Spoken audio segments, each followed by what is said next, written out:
जोडपं 100 वर्षापूर्वीचं असो किंवा आताच कम्प्युटर युगातलं असो, नवीन जोडपं म्हणजे गंमत आलीच.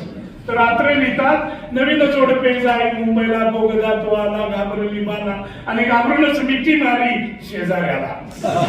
तिकडे झालं की झालं. आता म्हातार छळ आणि म्हाताऱ्यांचं आयुष्य हाही गमतीचा विषय आहे. म्हणजे अवघे पावलं सेवय मान करी आपण म्हणतो. आत्र्यांचंच उदाहरण मला आठवतं.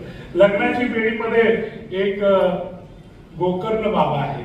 5 लग्न झालेली आहेत आणि अजून 6वं झालं तर बरं होईल असं म्हाताऱ्याला मनातून वाटत असतं. आणि त्या खास म्हाताऱ्याला सांभाळण्याचं काम त्याची बायको गाठी करते.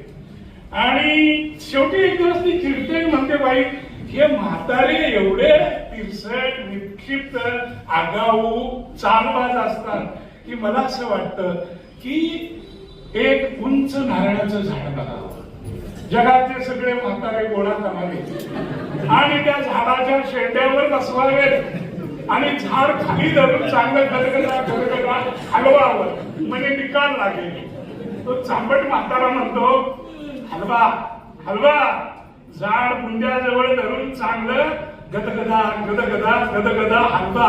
अगं भ्रम आहे तुझा, नारळ खाली पडतील, म्हातारे पडतील.